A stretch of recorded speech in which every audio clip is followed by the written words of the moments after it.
Welcome to my YouTube channel Sapna classes. आज हम लोग जानेंगे विजयनगर साम्राज्य का इतिहास। विजयनगर एम्पायर 1336 टू 1646 था, 1336 से 1646 तक। विजयनगर एम्पायर विजयनगर साम्राज्य की स्थापना को लेकर विभिन्न परंपराएं प्रचलित है।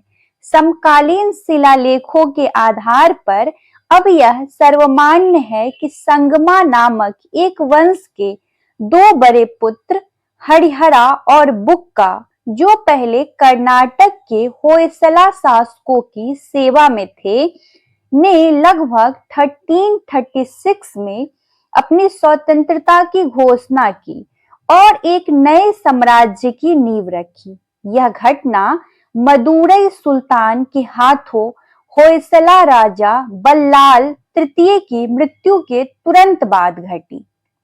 प्रारंभ में राजधानी तुंगभद्रा नदी के उत्तरी तट पर आनेगोंडी या उसके आसपास स्थित थी, लेकिन जल्द ही इसे दक्षिणी तट पर स्थित होयसला नगर होसपट्टाना हम्पी के निकट में स्थानांतरित कर दिया गया।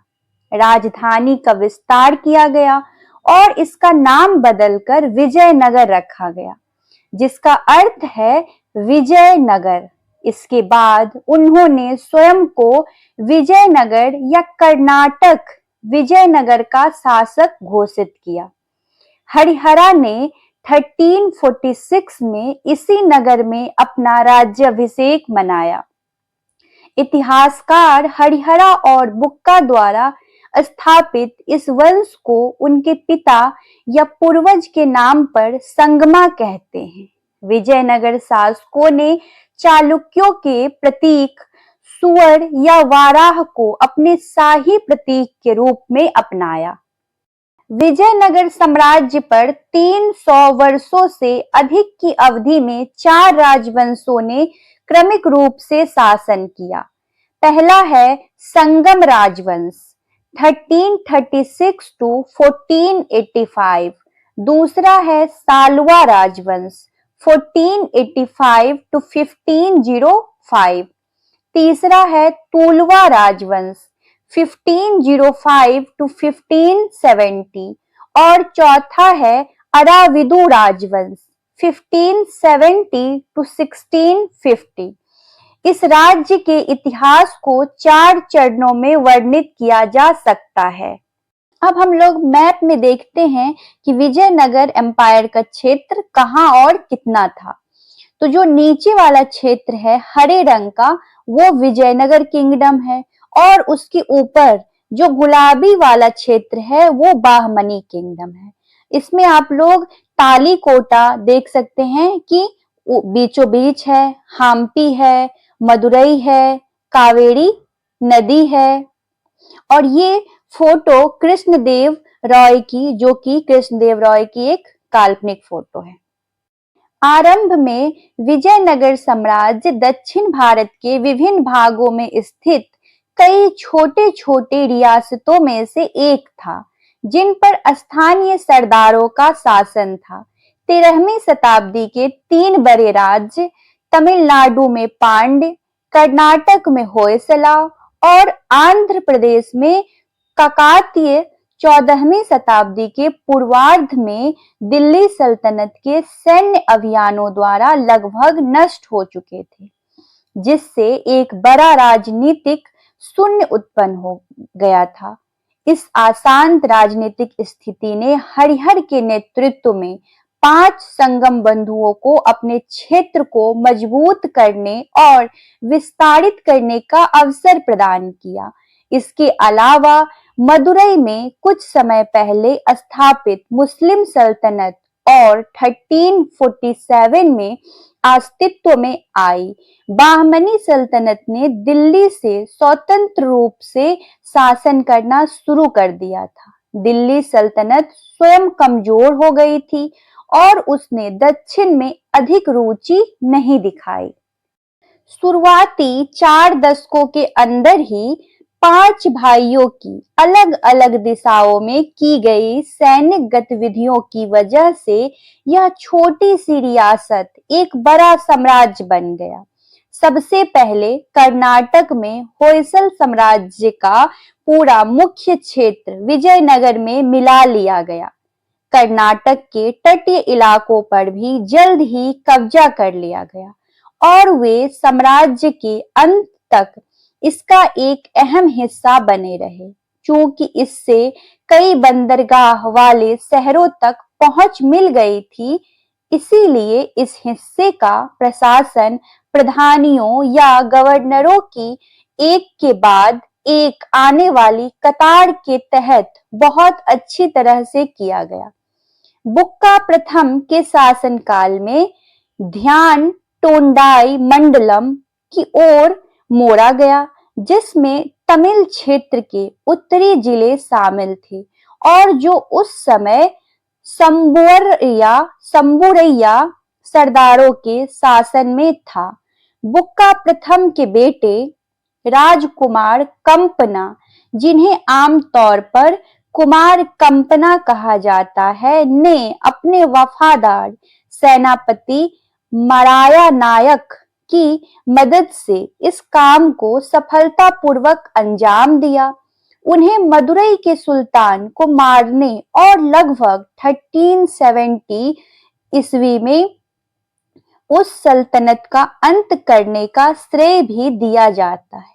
इस बात का जिक्र मदुरा विजयम नामक संस्कृत ग्रंथ में मिलता है, जिसे कंपना की पत्नी गंगा देवी ने लिखा था।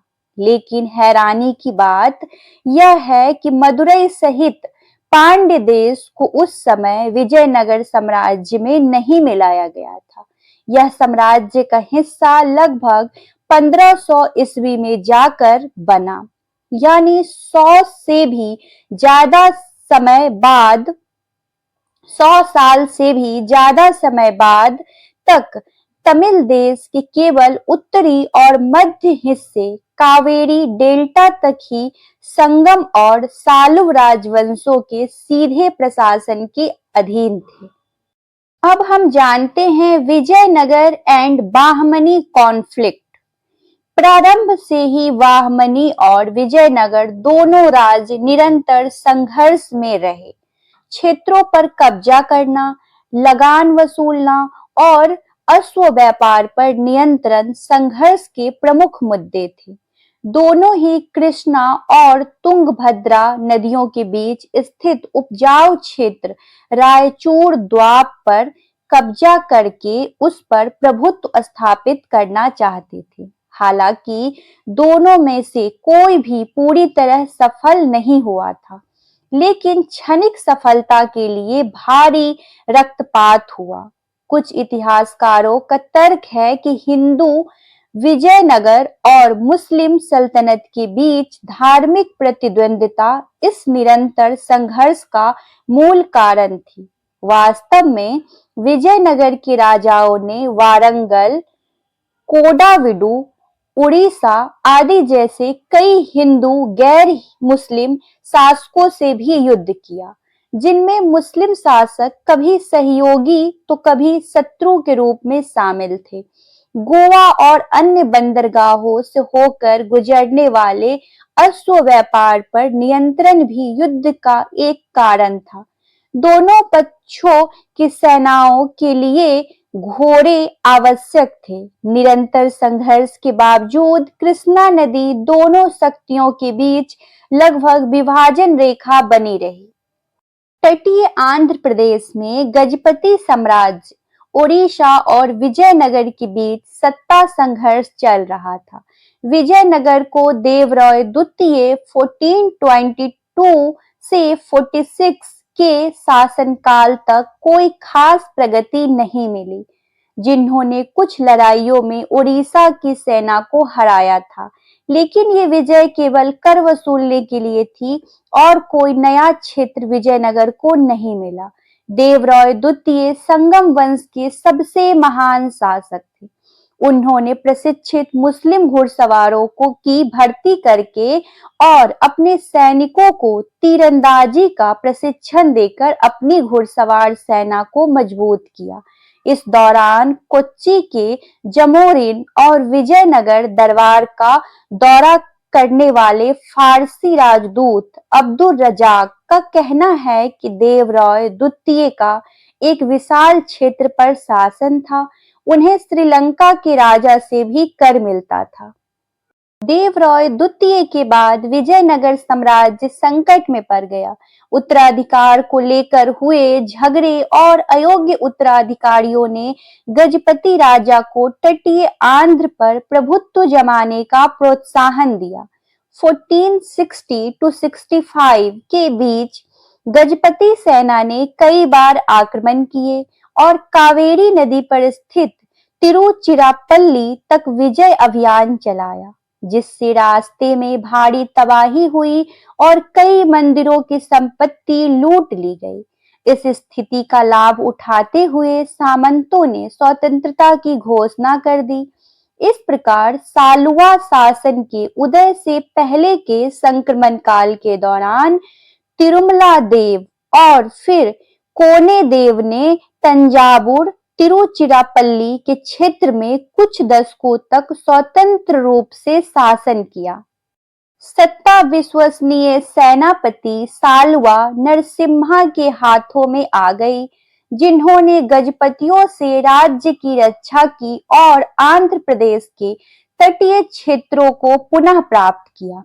लगभग 1485 में सालवा नरसिम्हा ने सिंहासन पर कब्जा कर लिया और स्वयं को राजा घोषित कर दिया, जिससे अल्पकालिक सालवा वंश की शुरुआत हुई।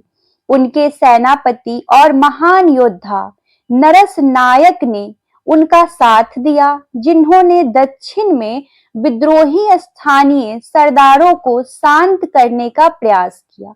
1491 में सालवा नरसिम्हा का निधन हो गया और उन्होंने अपने युवा पुत्रों को नरस नायक की देखरेख में छोड़ दिया। नरस नायक वास्तविक शासक बन गए और अपनी मृत्यु तक देश की सुरक्षा के लिए कई कदम उठाए। लगभग 1505 में उनके बड़े पुत्र वीरन सिम्हा ने तीसरे वंश की शुरुआत की, जिसे तुलवा वंश के नाम से जाना जाता है। उनका शासनकाल छोटा लेकिन घटनाओं से भरा रहा और उनके बाद उनके छोटे भाई कृष्णदेवराय शासक बने। अब हम जानते हैं कृष्णदेवराय को। कृष्णदेवराय को विजयनगर के राजाओं में सबसे महान माना जाता है। उन्होंने अपने पिता और बड़े भाई द्वारा रखी गई मजबूत सैन्य नींव को और आगे बढ़ाया। उन्होंने अपने शासनकाल के अधिकांश समय में कई सैन्य अभियान चलाकर अपने राज्य की महानता को बनाए रखने का प्रयास किया। अपने शासनकाल की शुरुआत में उन्होंने विद्रोही उमत्तूर सरदार मैसूर के आसपास से युद्ध किया और उसे अपने अधीन कर लिया। इसके बाद उन्हें लगभग लगातार 2 मोर्चों पर लड़ना पड़ा। एक तरफ उनके पारंपरिक शत्रु बाहमनी सुल्तान थे, तो दूसरी तरफ उड़ीसा के राजा गजपति। ऐसे कई शिलालेख मौजूद हैं जिनमें इस पूर्वी अभियान के दौरान गजपति के नियंत्रण वाले उदयगिरी जैसे कई किलों पर उनके कब्जे का सजीव वर्णन मिलता है। अंत में उन्होंने सिंहाचलम के एक विजय स्तंभ स्थापित किया।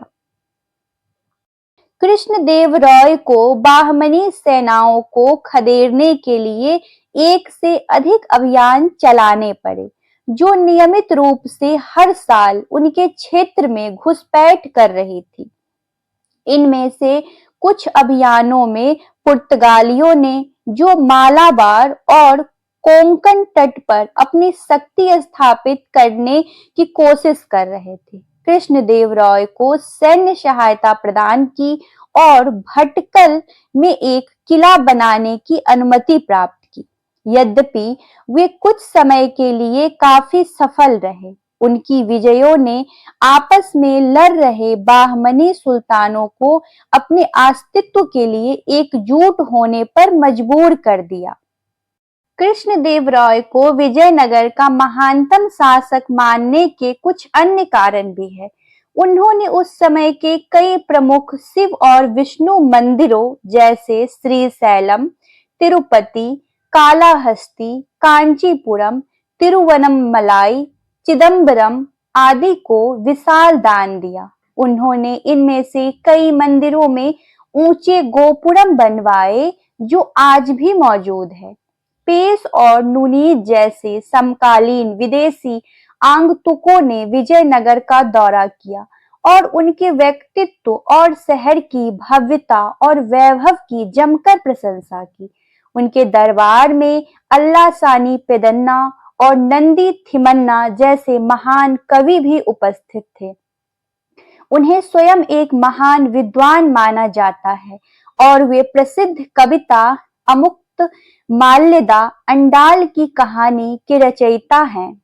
लेकिन एक कुशल प्रशासक के रूप में उनकी सबसे बड़ी उपलब्धि नायक या नयनकार प्रणाली का पुनर्गठन और उसे कानूनी मान्यता दिलाना था। अब हम जानते हैं तालीकोटा का युद्ध। तालीकोटा का युद्ध 1565 में हुआ।